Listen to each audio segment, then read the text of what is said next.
নমস্কাৰ বন্ধুসকল, অসমীয়া গৃহিণী দীপালৈ সকলোকে পুনৰ এবাৰ স্বাগতম জনাইছোঁ। আৰু আজি মই লৈ আনিছোঁ গজাৰ এটা ধুনীয়া ৰেচিপি। আশা কৰিছোঁ আপোনালোকে ভিডিঅ'টো চাই কিনে ভাল পাব বুলি কিনে। বহুত কম সংখ্যক মানুহে ওলাব চাগে যিয়ে গজা খাই কিনে বেয়া পায়, আৰু এই লকডাউনৰ সময়ত চাগে বহুতে হোটেলৰ গজা মিছ কৰি আছে।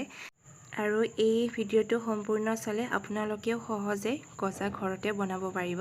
গতিকে বেছি পলম নকৰি মই আৰম্ভ কৰিছোঁ ভিডিঅ'টো। গজা বনাবৰ বাবে লৈছোঁ মই চাহ খোৱা কাপেৰে 1.5 কাপ ময়দা লৈছোঁ। ময়দাৰ জেগাত আপোনালোকে আটাও ব্যৱহাৰ কৰিব পাৰে, আটাৰেও গজা বনাব পাৰি। তাৰপিছত সৰু চামুচ এখনৰে 1 চামুচ লৈছোঁ মই বেকিং পাউডাৰ। তাৰপিছত আকৌ নামমাত্ৰ নিমখ দিছোঁ। নিমখটো অপশ্যনেল হয়, যদি ইচ্ছা কৰে তেতিয়াহ'লে দি দিব পাৰে, আৰু নিদিলেও কোনো কথা নাই।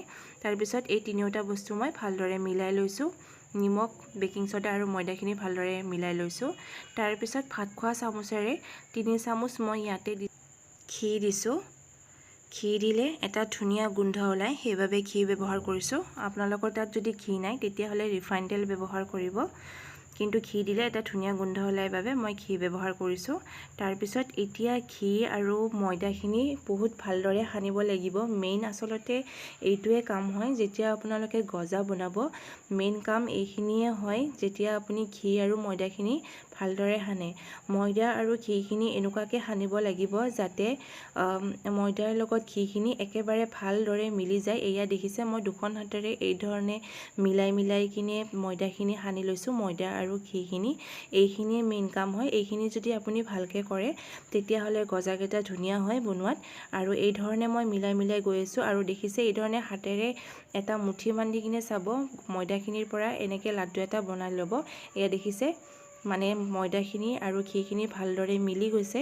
তাৰপিছত মই এতিয়া আধা কাপ পানী লৈছোঁ। আধা কাপতকৈ কম পানী লৈছোঁ, আৰু মাত্ৰ এক টোপকৈ পানী দি কিনে মই ময়দাখিনি ভালদৰে মঠি ল'ম। এয়া দেখিছে একেবাৰে কম পানী দি কিনে মঠিব লাগিব, কাৰণ ডোটো টাইট হ'ব লাগিব। আৰু এই ধৰণে মই ডোটো বনাই ল'লোঁ। দেখিছে এয়া ডোটো মোৰ ৰেডি হৈ গ'ল। একেবাৰে কম পানী দি কিনে মই ডোটো বনাই লৈছোঁ। পানীখিনি দিওঁতে সদায় ধ্যান ৰাখিব যাতে পানী বেছিকৈ নপৰে, সেইটো ধ্যান ৰাখিব। আৰু ডোটো এই ধৰণে টাইট কৰি কিনে মঠি ল'ব। এয়া দেখিছে ডোটো মোৰ ৰেডি হৈ গ'ল। দেখুৱাই দিছোঁ মই আপোনালোকক কেনেকুৱা ধৰণৰ টাইট হৈছে। এনেকুৱা ধৰণৰ টাইট হ'ব লাগিব। প্ৰথম অৱস্থাত গজা ময়ো বনাব জনা নাছিলোঁ ভালদৰে, কিন্তু 2-3 বাৰমান বনোৱাৰ পিছত মোৰ ভালদৰে হৈ গৈছে। কাৰণ চব বস্তুৰে যদি আমি মাত্ৰাখিনি গম পাওঁ কিমান কি লাগিব, তেতিয়া সকলো বস্তু ভালদৰে হৈ যায়। তাৰপিছত 1 ঘণ্টাৰ বাবে মই ডোটো এই ধৰণে ঢাকন লগাই থৈ দিম। আৰু এতিয়া মই চেনিৰ পানীখিনি বনাই ল'ম, যাৰ বাবে মই কেৰাহী এটা অলৰেডি বহাই দিছোঁ। আৰু তাৰপিছত চাহ খোৱা কাপেৰে 1.5 কাপ দিছোঁ মই ইয়াত চেনি। চেনিটো আপোনালোকে কম বেছিও কৰিব পাৰে, যদি মিঠা বেছিকৈ খায় চেনি বেছিকৈ ব্যৱহাৰ কৰিব। আৰু তাৰপিছত সেই কাপটোৰে মই এতিয়া ইয়াতে দিছোঁ 2 কাপ পানী। 1.5 কাপ চেনি দিছোঁ আৰু 2 কাপ পানী দিছোঁ। আৰু এতিয়া চেনি আৰু পানীখিনি আমি ভালদৰে উতলাই কিনে বনাই ল'ম। চেনিৰ পানীখিনি বেছি ডাঠ কৰিব নালাগে, আৰু একেবাৰে বেছি পাতলো হ'ব নালাগিব। আমি মিঠাই বনালে যেনেকুৱা ধৰণৰ বনাওঁ চেনিৰ ৰস, তেনেকুৱা ধৰণৰ হ'ব লাগিব। আৰু এয়া দেখিছে চামুচ এখনৰে এই ধৰণে চেক কৰি ল'ব। আঙুলি দুটাত যদি অকণমান আঠা ভাৱ হৈছে তেতিয়াহ'লে আমাৰ চেনিৰ পানীখিনি ৰেডি হৈ গ'ল। তাৰপিছত এতিয়া পুনৰ 1 ঘণ্টাৰ পিছত মই ডোখিনি উলিয়াই লৈছোঁ, আৰু পুনৰ হাতেৰে এই ধৰণে মঠি লৈছোঁ। অলপমান সময় এই ধৰণে মঠি লৈছোঁ। তাৰপিছত পুনৰ এই ধৰণে অলপমান সময় মঠি ল'লে গজাকেইটা আমাৰ খুব ভাল হ'ব। সেইবাবে মই এই ধৰণে অকণমান সময় পুনৰ মঠি লৈছোঁ। ভালদৰে একেবাৰে ডোটো যাতে ধুনীয়া হয় তাৰ বাবে মঠি লৈছোঁ। আৰু তাৰপিছত এতিয়া মই কাঁহী এখন লৈ ল'ম। কাঁহীত মই ডোটো লৈ লৈছোঁ, আৰু আপোনালোকক ওচৰৰ পৰা দেখুৱাইছোঁ মই ভিডিঅ'টো বাকীখিনি প্ৰচেছ কেনেকুৱা ধৰণে কৰোঁ। এই ডোটো এতিয়া কাঁহীত লৈ কিনে এই ধৰণে আঙুলিৰে মই হেঁচি দিছোঁ। এই ধৰণে হেঁচি দিছোঁ। যিমান পাৰে হেঁচি দিব। এই ধৰণে হেঁচি কিনে দি থৈ দিছোঁ। আৰু তাৰপিছত অকণমান সময় হেঁচি দিয়াৰ পিছত এতিয়া মই চাকু এখন লৈছোঁ, আৰু চাকুৰে মই সমানে দুভাগ কৰি ল'ম ডোটোৰ। এই ধৰণে মই দুভাগ কৰি কিনে লৈ লৈছোঁ। তাৰপিছত এটা ভাগ মানে লেয়াৰ বনাব লাগিব, এই ভাগটো মই ওপৰত দি দিছোঁ। তাৰপিছত আকৌ মই হাতেৰে হেঁচি কিনে দি আছোঁ। তাৰপিছত এয়া দেখিছে এই ধৰণে মই হেঁচি কিনে দি আছোঁ। যিমানে আমি হেঁচি কিনে দিম ভালদৰে হেঁচিম সিমানে আমাৰ গজাৰ লেয়াৰকেইটা ভাল হ'ব। তাৰপিছত সেই একেটা পদ্ধতি ব্যৱহাৰ কৰিছোঁ মই।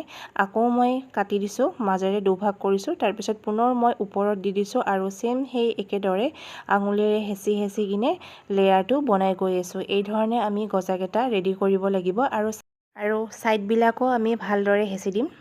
এয়া দেখিছে ছাইডবিলাকো আমি ভালদৰে হেঁচি দিছোঁ আৰু সেই একেটা পদ্ধতিৰে মই লেয়াৰ দি গ'লোঁ আৰু 8টামান লেয়াৰ দিছোঁ মই। এই ধৰণে বনাই গৈ আছোঁ আৰু ছাইডবিলাক এই ধৰণে অকণমান হেঁচি হেঁচি দিছোঁ যাতে ভালদৰে ছাইডবিলাক জাপ খাই যায়। আৰু তাৰপিছত এতিয়া মই কাটি ল'ম, মানে গজাৰ চাইজত কাটি ল'ম ডোটো। আৰু দেখিছে এই ধৰণে কাটি লৈছোঁ। বেছি ডাঙৰ নকৰিব, সৰু চাইজত কাটি ল'ব, কাৰণ যেতিয়া আপুনি তেলত দিব, তেলত দিলে ফুলি যাব যিহেতুকে, সেইকাৰণে সৰু সৰুকৈ কাটি ল'ব। এই ধৰণে দেখিছে মই সৰু সৰুকৈ কাটি লৈ লৈছোঁ আৰু বাকীখিনিও মই সেই একেটা পদ্ধতিৰে কাটি লৈ ল'ম। এয়া দেখিছে বেছি ডাঙৰ নাই কৰা মই। আৰু বাছ হৈ গ'ল মোৰ গজাৰ চাইজত মই কাটি লৈ ল'লোঁ ডোটো। আৰু এতিয়া অলপমান সময়ৰ বাবে মই প্লেট এখনৰে ঢাকন দি থৈ দিছোঁ, কাৰণ হাৱা যদি লাগে ইয়াতে তেতিয়াহ'লে গজাকেইটা ভাল নহ'ব। এতিয়া মই এখন কেৰাহী বহাই দিছোঁ গেছত। কেৰাহীটো অলপমান গৰম হ'ব দিছোঁ, নামমাত্ৰ গৰম হ'ব দিছোঁ আৰু তাতে মই ৰিফাইন তেল ব্যৱহাৰ কৰিছোঁ। ৰিফাইন তেল দি দিছোঁ আৰু হাতেৰে এই ধৰণে চুই চাইছোঁ, যাতে হাতেৰে চুলে মানে তেলখিনি এনেকুৱা গৰম কৰিব যাতে আপুনি হাতেৰে চুব পাৰে। তেনেকুৱা ধৰণত গৰম কৰি কিনে আপুনি গজাকেইটা তেলত দি দিব আৰু গেছটো চিমত দি থৈ দিব, একেবাৰে ল' ফ্লেমত দি থৈ দিব, হাই ফ্লেমত একেবাৰে নিদিব। আৰু 15 মিনিটমান যোৱাৰ পিছত মন কৰিছে আপোনালোকে গজাৰ চাইজকেইটা অকণমান ডাঙৰ হৈ আহিছে, কাৰণ ফুলি গৈছে গজাকেইটা। আৰু তাৰপিছত এই ধৰণে মই অকণমান উলটিয়াই দিছোঁ, কাৰণ দুয়োটা ছাইডে ভালদৰে সিজিব লাগিব। আৰু আধা ঘণ্টা কণ্টিনিউ এইদৰে কম জুইত ভজাৰ পিছত গজাবোৰৰ ৰং চেঞ্জ হৈ গৈছে, ধুনীয়া এটা কালাৰ আহিছে গজাৰ, আৰু ভিতৰৰ পিনেও চাগে হৈছে। তাৰপিছত আৰু অলপমান সময় মই এই ধৰণে থৈ দিম আৰু 10-15 মিনিটমান সময়।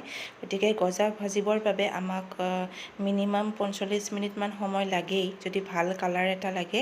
আৰু কাৰণ ভিতৰৰ পিনেও সিজিব লাগিব ন, সেইবাবে গজা ভাজিবৰ বাবে 45 মিনিটমান সময় লাগে। আৰু তাৰপিছত গজাকেইটা যেতিয়া মোৰ ভালদৰে ভজা হৈ গ'ল, তেতিয়া মই গৰমে গৰমে চেনিৰ পানীত দি দিছোঁ। গৰমে গৰমে চেনিৰ পানীত দিব লাগিব কিন্তু। আৰু 2 মিনিটমান সময় মই গজাকেইটা ঢাকন লগাই থৈ দিছিলোঁ, আৰু 2 মিনিটৰ কাৰণেই কিন্তু মই চেনিৰ পানীত দি থৈ দিছিলোঁ গজাকেইটা। তাতকৈ বেছি সময় দিব নালাগে, নহ'লে গজাকেইটা টাইট হৈ যাব। আৰু এয়া মোৰ গজা ৰেডি হৈ গ'ল। দেখিছে আপোনালোকে কালাৰটোও খুব ধুনীয়া হৈছে। আশা কৰিছোঁ আপোনালোকে ভিডিঅ'টো চাই কিনে খুব ভাল পাইছে বুলি কিনে। যদি ভাল পাইছে তেতিয়াহ'লে প্লিজ এটা লাইক কৰি দিব, কমেণ্ট কৰি কিনে নিশ্চয় জনাব আৰু চেনেলটো ছাবস্ক্ৰাইব কৰি দিব। আৰু চেনেলটো ছাবস্ক্ৰাইব কৰাৰ পিছত বেল আইকনটো প্ৰেছ কৰি দিব, যাতে মোৰ আহিবলগীয়া ভিডিঅ'বিলাকৰ ন'টিফিকেশ্যন আপোনালোকে পাই থাকে।